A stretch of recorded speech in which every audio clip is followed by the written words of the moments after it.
Welcome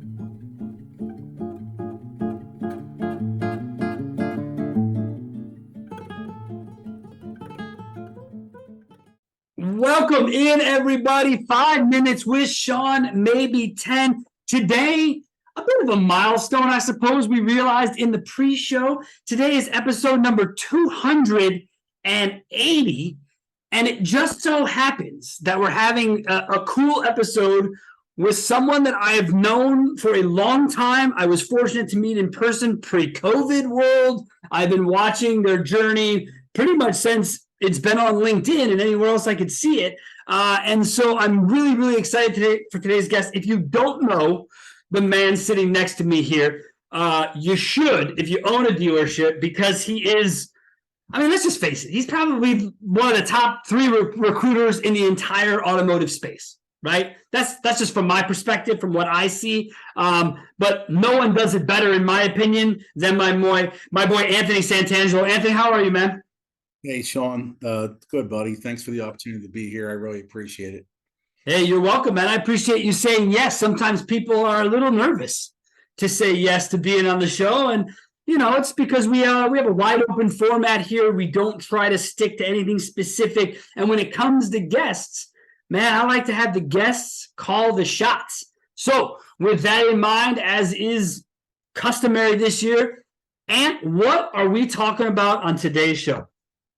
You know, Sean, it's funny you said that about people are nervous and all that. And nerves aren't an issue for me, but I don't do a lot of these. I just don't. I'm asked a lot, and a lot of times I just, it doesn't fit my schedule. So I'm in stores, or I just don't, know the person that reached out to me. But when you reached out, it was a definite yes, absolutely, to do this.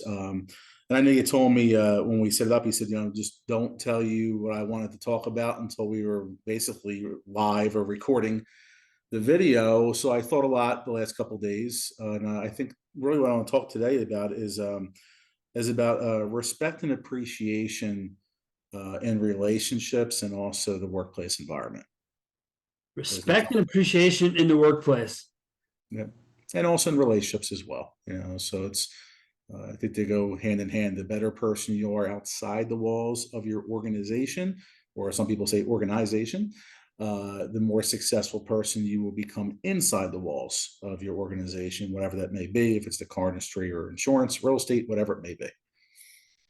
I love it, and I agree 100%. And it's funny because I mentioned to you pre-show that, hey, I admire what you do because it is out of your control what happens post hiring someone, for the most part. I mean, you could have a comment here or there, but it isn't really up to you how they're treated, how they perceive, what happens to them next. Now, I know that you work with great clients and you associate with those people, so you have a good idea of what will take place.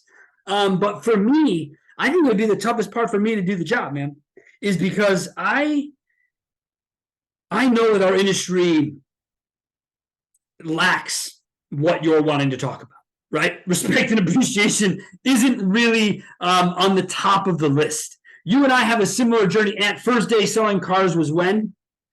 September 8th, 1997. September 8th, 1997. So you are ahead of me by a year. My goodness, see, but it's an age thing. I can't make myself older. I started when I was 15. That's as soon as I could start. I think I have 2 years on you age-wise, I think. So we're right there, Yeah.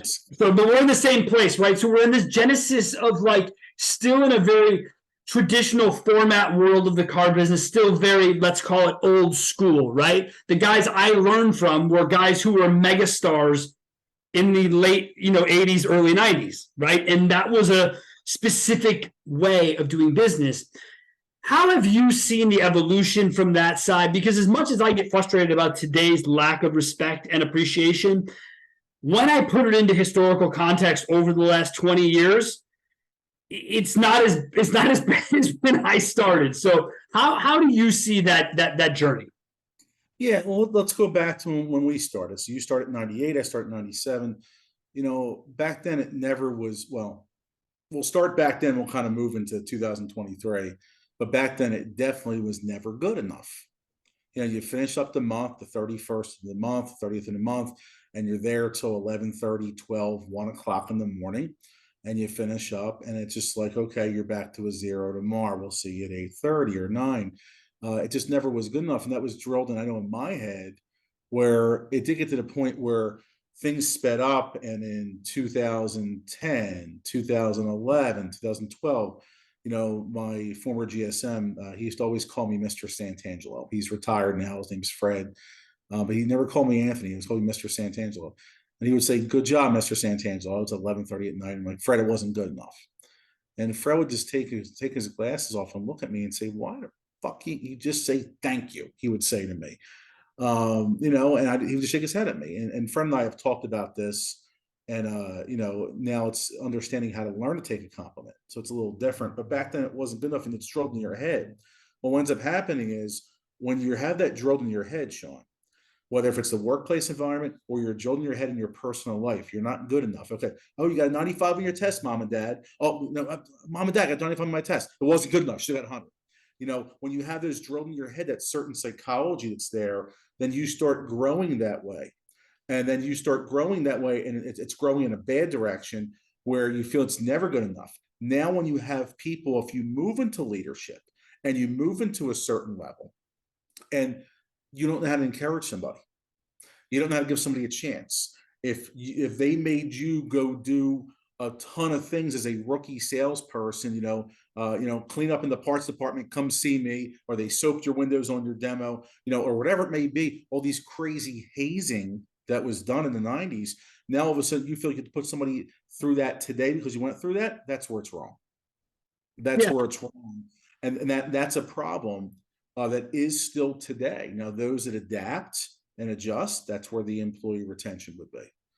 Yeah, dude, that's the repeating of the cycle, right? So any good therapist will tell you that the biggest problem anyone has is they continue to repeat life's patterns over and over and over again. And it was one of the first things I learned in couples therapy, actually, my wife and I, before we were even married.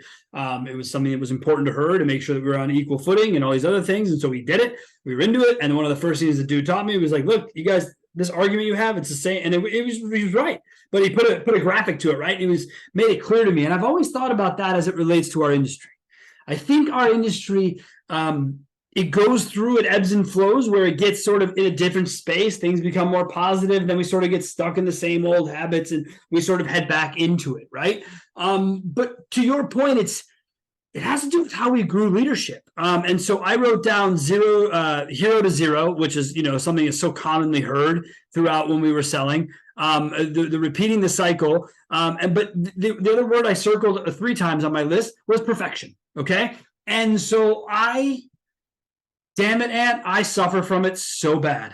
Like in my day-to-day fucking mundane life, dude, like just like cutting the grass, right? Like, nope, it's not just cutting the grass. It's making a baseball field out of the backyard. It's doing this and it's doing that. And it's just like, for what? For who? Like, who gives a shit? And even if I did, which somehow I guess I do, I'm worried about the judgment of others. I'm not. I don't care. So why is it that I put perfection on me so much? It's because that's how I was raised, man. And it wasn't like my parents were trying to be. My parents weren't like that. It was about them expecting me to do good things and me expecting myself to do great things.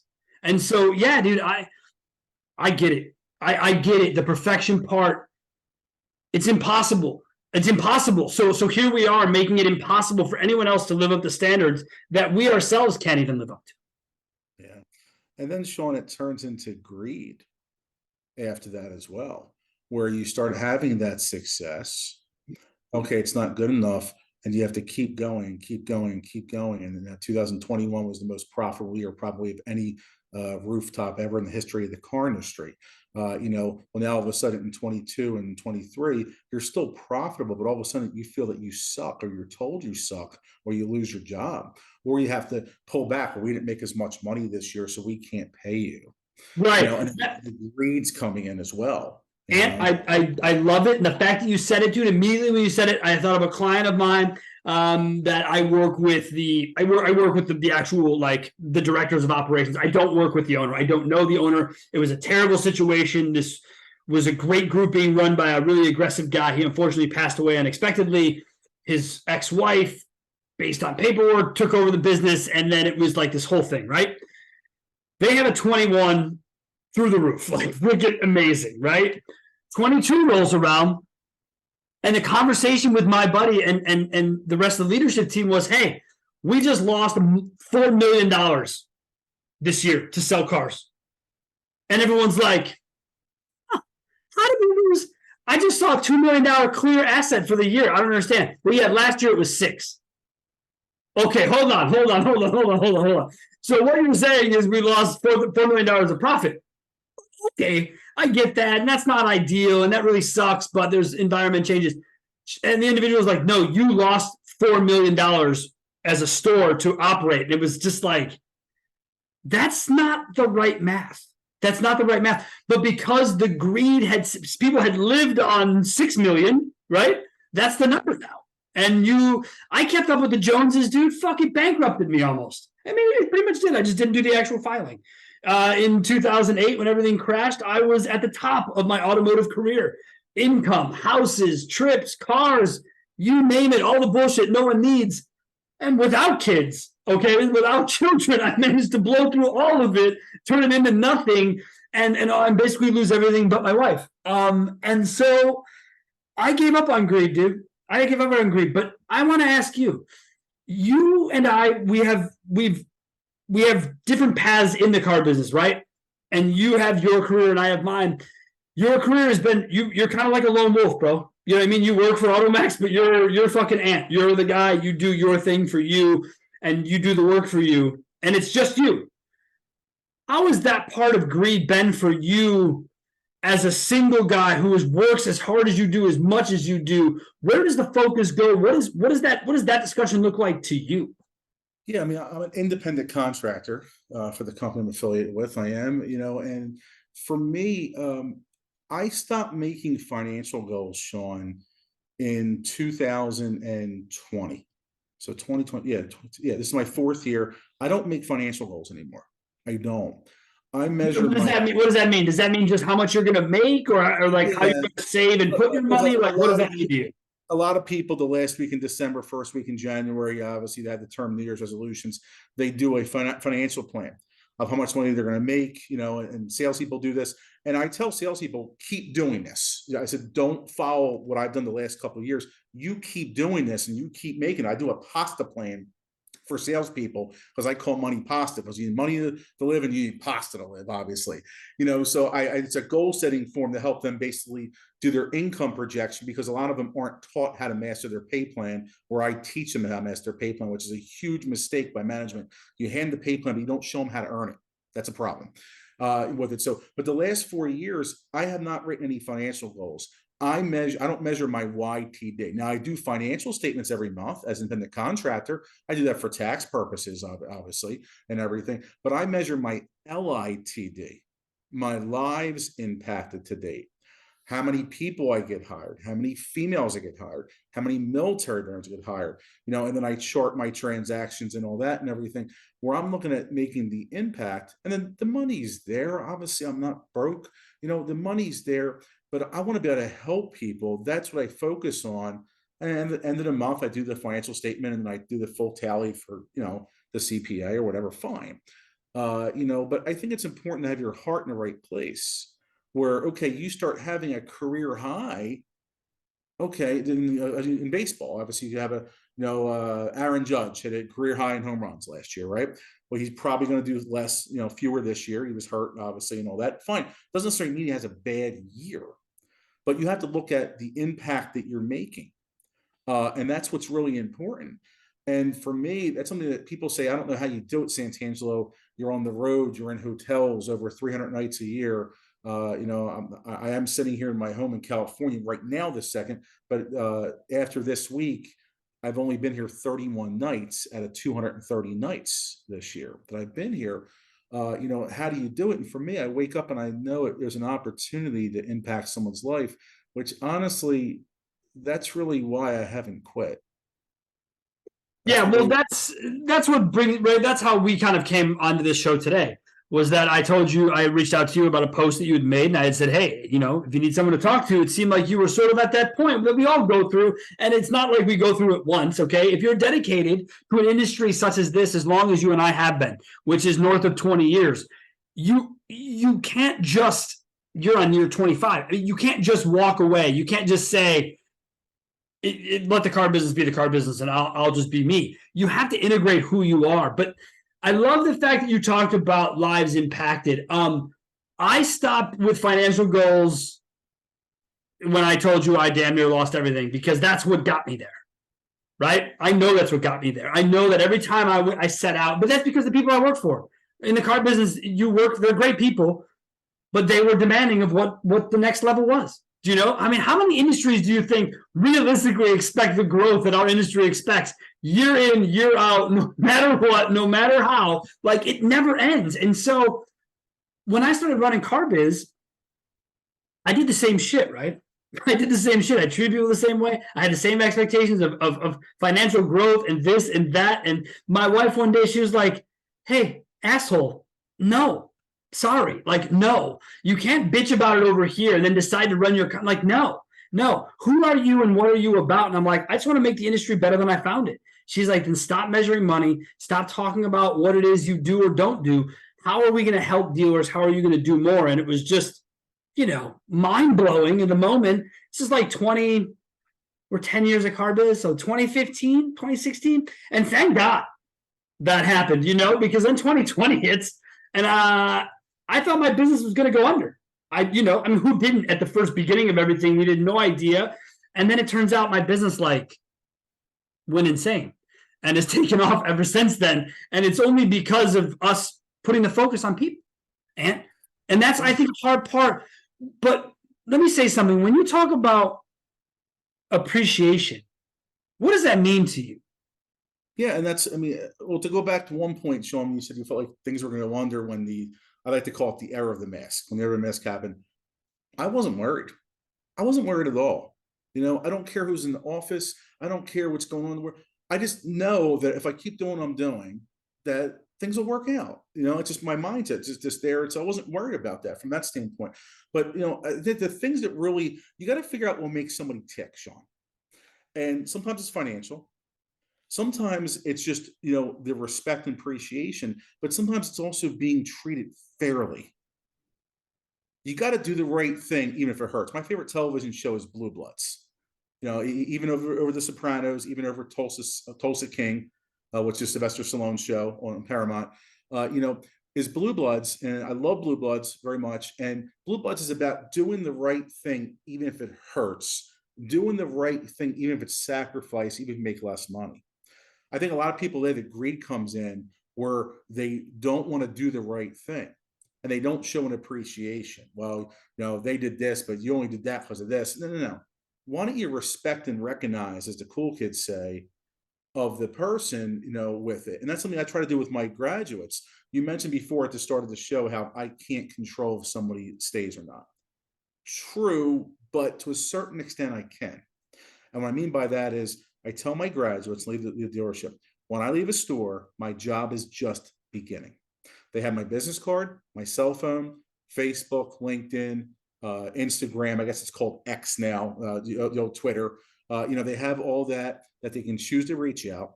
And a lot of times they'll reach out to me, and I'll tell them, listen, I'll laugh with you. I'll cry with you. I'll love on you. I'll cuddle on you, but I'll kick you right square in the ass if I have to as well. So it's all in the same conversation. And there's a lot of graduates that their GMs and owners have no idea they wanted to quit, and they reached out to me and they're still there. So I do try to control it from afar when I can. Well, that's not surprising to me, because that's your investment. That's who you are. That's why you take everything as personally, I think, as you do, whether it's good or bad. I think that's why you have the passion you have for your sports teams, for your way of living. The only way you get through 300 days look, bro, okay, 300 days on the road. I spend 357 days in my house. All right. So I travel like a week a year. So like I said, we live totally different lives, but our passion for this industry is what keeps us coming back time and time again. And my appreciation now, the way I try to show it, is by giving back. is trying to help with education, is trying to help people in our industry who get here stay here. Because I deal with the marketing people, right? So we see a ton of marketing turnover where marketing agents come in, no one really gives them any direction. They kind of spin around, they burn out, and they leave. And then dealerships are left to try and find someone else, and everyone else doesn't really know what to look for. It's the same thing. I want to say, hey, yeah, you got my number. Call me anytime. We'll be here to support you because I know what you're about to go through. I know how hard this is going to be. When you get those texts from your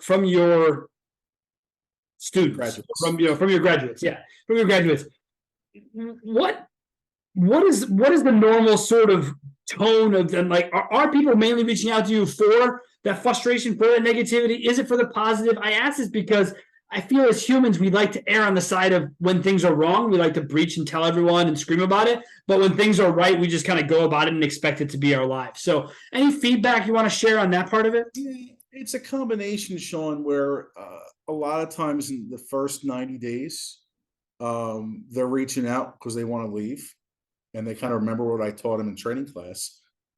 And they reach out and try to figure out what's going on, if it's personality conflicts, if it's a struggle, you're getting yelled at, whatever it may be. You try to talk them through it. Other times it's, maybe I haven't heard from them in 5 months. Hey, Aunt, this is so-and-so. Because I tell them, listen, you got to put your name in the text. I'll get text messages. Anthony, this business is so great. I sold 5 cars today. I have 27 out for the month. I made $15,200. Thank you so much. Great. Which one of my graduates is this in this area code? Is what I respond back, and they laugh. So I tell them, put your name in the text and know exactly who you are. I'll remember you.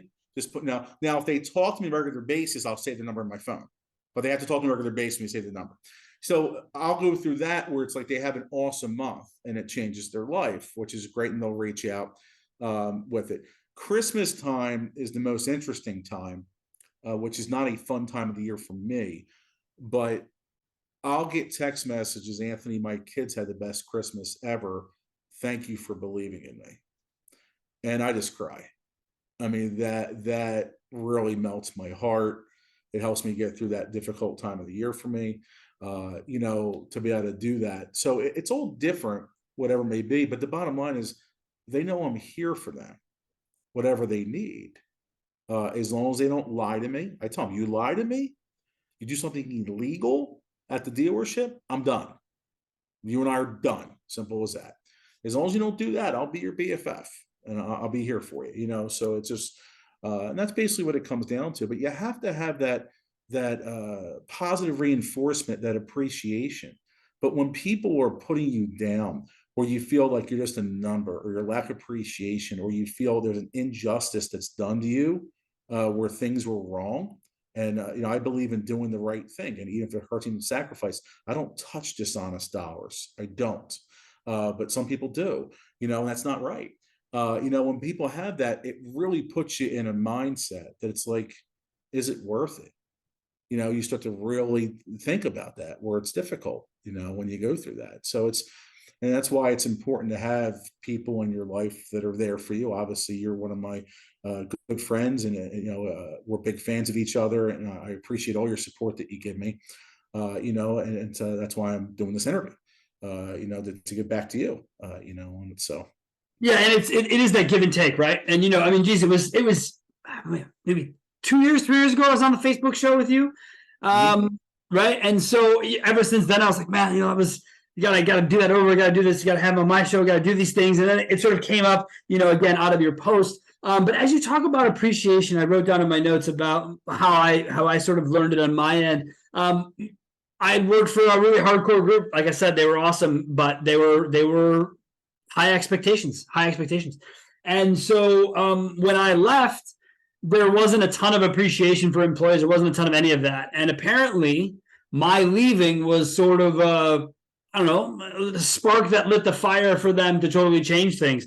And so when I started my company, I approached them to work with me.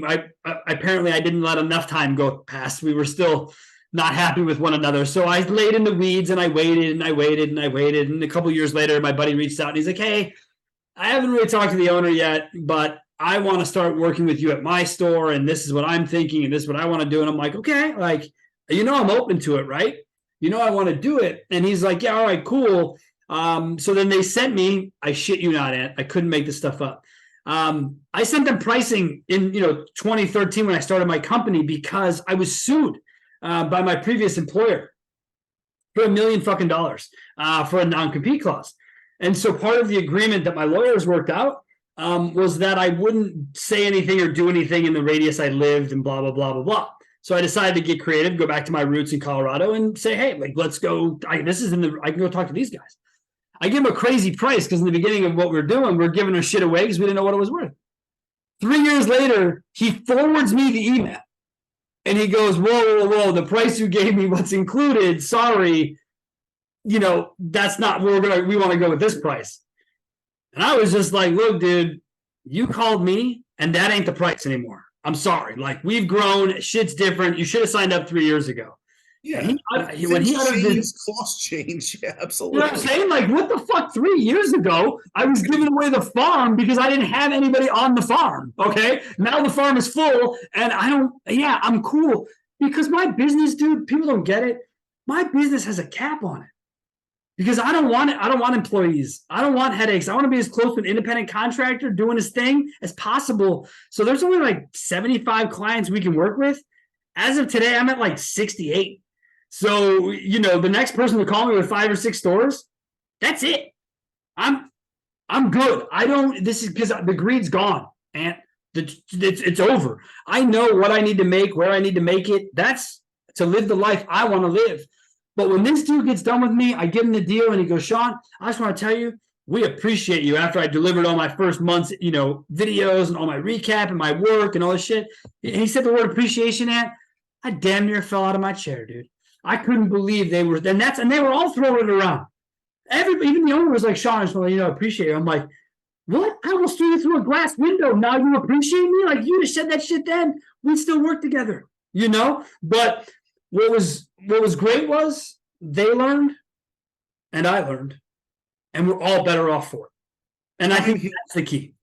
Time heals wounds. It does. And obviously my original owner, who hired me back in 1997, Joe Bush, they were clients of mine. And my last 9 years of my 19 years of selling cars, the Lust Gardens are clients of mine as well. So time does heal wounds. It does. But it's important to give somebody that time and appreciation. Mm-hmm. The thing I'm after at this point in my life, because there's some people I won't do business with. If I don't feel comfortable, I'm not going to do business with them. I'm just not. I'm very particular about it at this point. It's like, if I feel it's not a fit or whatever, or they're going to make life harder, or not everyone likes me. I'm an acquired taste. I absolutely am. Yes. Thing for me, I'm after the time with people in my personal life, because that's what I'm missing, because people won't give the time. A lot of people will reach out because they use you, and so they need you for a job. I've said this so many times, and I'm going to say it on this podcast as well. Please stop starting a conversation, a text message, a phone call, a LinkedIn message, Facebook PM with "I hope all is well." It is so fake. Stop it. Just get to the point. If you end it with that, okay, no problem. But you don't start the conversation. It's just empty. It's just so empty. It's like, okay, what does somebody want from me now? Who got fired and needs a job, or who needs advice or whatever, But it's like when you try to spend time and you get canceled on, a lot of times your personal life, it starts to wear on you a little bit. And I was just looking at my text messages to you. I just wanted to make sure that I didn't do that because I have a bad habit of because people cold reach out to me all the time, and so I just sort of I do it a little bit on my end for some other things, but I'm going to stop doing it because you're right, it's empty and it's bullshit. But I did confirm I did not say that to you, so I'm glad that I did not follow certain things, and again, if you do it at the end of the conversation, fine. That's fine. No, but you're right. I know that I just sent a cold email to someone that fucking said the exact thing on it. So I know. And I'm not saying like you start the conversation, I hope everything sucks and you're an asshole. I'm not saying to start it that way, but it's just have the value. Just get to the point. Get to the point. No reason to be friends. If we were friends, it wouldn't take 6 months to reach out. It's the same thing on an interview. When a manager doesn't have the guts to tell someone they don't want to hire them, they'll say, "We'll let you know." Just say you're not interested. Yeah, right here, right now, dude. Like Also, it happens on a date. If the female think the guy's a turkey, she will say at the end, "Nice to meet you." It is a closed end comment versus text me when you get home. I look forward to talking with you soon. I look forward to seeing you again. Nice to meet you is basically, I don't have the guts to tell you I think you're a turkey. I'm not interested. Stop with the shallow bullshit. Just go out there and be you. And if somebody judges you for you, just because they're confused doesn't mean you and I have to be. Yeah. So don't worry about that type of stuff, but be real. That's what I try to pride myself on. So am I everyone's cup of tea? No. There's dealers that like me and they don't believe it all in recruiting and sales training. They want to do it themselves and that they're doing a good job. Fine, whatever. Other people think I'm a total pain in the ass. Well, I am a total pain in the ass. I absolutely am. But do you want nice or do you want results? That's what I say, dude. I've been fired before because people are like, Sean, I'm just tired of listening to you tell me what to do. Well, okay, that's what you hired me for. So if you're tired of me doing my job because I told you that's what I was going to do, then so be it. Like, I'm good with that, but do me a favor. Like, respect, appreciation, dude, comes even in firing.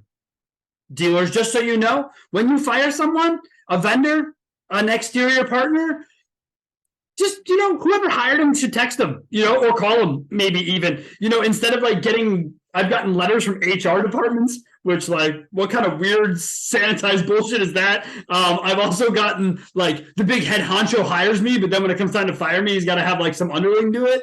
And you're just like, well, what happened? I thought my cell phone, your cell phone, I thought we were cool. But see, we weren't. We weren't, because you were using me for whatever you needed me for. And I've learned that I'm not going to get involved in those relationships. And I know what they look like from the onset now. And that's the biggest key. The first time someone asked me to change my process of how I do business, that's the first sign to me that we are not cool. Yes. Right? And you have to stand them up. And a lot of times, I had a dealer, had a conversation a year ago, and I've done 4 or 5 different transactions, came through for them every time. And they're like, "Hey, we want to do this. We think you should do this for us." I'm like, "Well, I didn't drop the ball at all. No, we love you, Anthony. We think you're great. But so-and-so does this." I said, "Well, then use so-and-so." Well, they don't use so-and-so. They're still using me. And I'm in the middle of a technician program right now. And I'm still in the 90-day program. We're still a month left. And I already have 5 technician hires. So it's just, sometimes you have to kind of just stand things up. And this is what it is. Other times you might talk to someone initially, and then if you feel you have to chase them or they're ghosting you, it's not. It's not good. No, dude. And especially if people tell me, like, yeah. In a conversation, we have a very niche, unique product, right? Okay. So when people reach out to us, they're either really interested or they think they're interested. Or option 3, which is getting super seedy and weird, is someone asked you to go figure out who I am. Because I know this has already happened to me and what I'm about, because I don't talk about it, right? You see my stuff on LinkedIn. If you didn't know me, you'd go, "What do you do for a living?" You don't ever talk about what you do for a living, because if you know, you know, and if you don't, you don't. And so these people reach out to me, and if someone says to me in a conversation, "Oh, Sean, well, we're going to take some time and think about it," you could just say no. It's cool. Like, you don't. Every day after talking to someone that they don't call you, that's the reality of them calling you back. It doesn't happen that way, but there's no guts up front about it. And I would rather just tell people they're not a fit. Like, I recently just had to fire a client, and I don't think they appreciate it very much, but I don't really give a shit. So I think for me, it's slightly different where, one, and I try to very seldom have this happen. If I'm not talking to the decision maker, they're going to have to get back to me. But I try to talk to the decision maker. 2, if it's somebody that's doing business for the first time, "Hey, we've seen you on social media for years, Anthony. We see what you do. We see the awards, blah, blah, blah." Okay. And then there's a little bit of time to process. I'm okay with that. No problem at all. But if you say, "Hey, I'm going to get back to you in 2 days," and now I follow up on day 3, then follow up on day 5, that's an issue. yeah, I chased agreed. an internet lead when I sold cars. I chased the internet leads when I sold cars. I absolutely did. When I first started doing this, I chased that. I don't do that no more. Yeah. Because obviously not a fit. But also, here's the other side. Sometimes they come back to you. My dad in the 70s at one point sold Electrolux vacuum cleaners. And that's obviously dating myself for those listening to this. Probably, what the hell is that? Well, Google it. And he said, my dad calls me Sonny. My father calls me. He doesn't call me Anthony. Sonny, sometimes you let him come to you. I remember my 20s when I first started selling cars, 20 years old. Dad, you don't understand. I have to come to them. No, Sonny. Well, now I understand it. Sometimes let them come to you where they reach out. They're like, well, we don't see the value of it. We don't want to pay you. So they try to do it themselves. And then what happens? They get tied up on doing business and their response time isn't there and they lose out. And then all of a sudden it's a busy Saturday and there's short people and somebody basically walks out of the dealership. There's no parking spaces, or they walk out of the store, they're not helped. And then the GM or owner sees it and somebody screams at somebody and says, you better get Santangelo on the phone and you better get here as soon as possible. And they get upset when I'm 6 weeks booked out. So it's everything, it's like, well, if you said yes 6 months ago, it's like, I say it in a fun way. I do. Yeah, but still, get in line. Like we're all here. We all had the opportunity to do something we didn't, and now we're here. And you've been unbelievably gracious with your time, brother. As we wrap this up, why don't you leave people with what you believe are simple ways inside the dealership four walls to show respect and appreciation for those that work around them? Number one, you got to ask them really what makes them tick in their life. Ask them how their families are. Ask them how their fur babies are. There's things that are important to people. Not everyone has kids, right, Sean? You and your wife don't have children. No kids, man. Just fur babies everywhere. Right, exactly. So you want to make sure that you understand what's going on in their life. If it's children, if it's fur babies, if it's how was that trip or whatever. Show them that you care about them more as a person than a dollar sign. Build a relationship. And a lot of vendors don't have that. You and I have that. A lot of them don't have that. A lot of employees don't have it, or businesses and the contractors or whatever. They don't have that because all it is production. So I think that's the first point. The second point is give them a little leeway and patience. If they're struggling, figure out why. Because a lot of times when someone's struggling, it's because something's going on outside the walls of your organization, and try to talk through them with it. Show them that you're there. 2001, I went through a broken engagement, and I still remember Lee Timberman, who's a client of mine. He's a part owner of a dealership. I'm doing a tech program for him right now. He pulled me out of training. It was my 4th year in the business. He said, listen, we know that you're going through this difficult time. What can we do to help you? And I wrote about this in my book. I did. And I'll never forget that, that he did that for me, and they really cared because they saw my numbers were dropping, but they saw the hurt I was going through. When someone's going through a hurt, or if a single mom is putting their kids in the bus with school starting and they walk in at 9:15, don't say good afternoon or hey, part-time, ask them how their kids are. And guess what? That mommy will run through freaking walls for you, versus you bitch at her because she's 15 minutes late. Come on. So I think it's important to really understand someone, but a lot of people don't. All they see is production numbers. Like, guess what? Stop having them act like a running back and just being a dead horse and just doing that the way that running backs are being treated in the NFL right now, which is a whole other conversation. That is. That is for sure.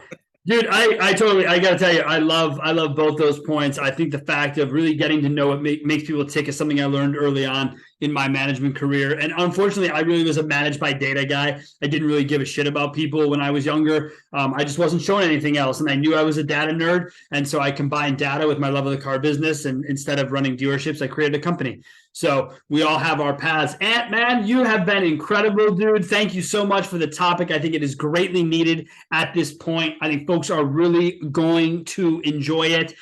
Folks, don't forget, you can find Anthony all over Facebook, is that fair, Ant? And LinkedIn? Facebook, LinkedIn, Instagram, and I am on X, but which is Twitter, but that's more for poker and sports because I'm a professional poker player. So I don't do a whole lot of business with the Twitter now that's called X, but Instagram, Facebook, LinkedIn, I'm all over there. I'm here to serve. Shoot me a PM, and if you are interested in something, please reach out to me specifically. Yeah, reach out to the Ant-Man. He's the best. There's no one better that I've dealt with in my time. I'll tell you what. Anybody on the show, reach out to him if you need to hire right now, especially all y'all bitching about technicians. My man here is getting it done. Make it happen. And thank you so much for being on the show. We really appreciate it. And everyone, thank you for joining us. Have yourselves a great rest of your week.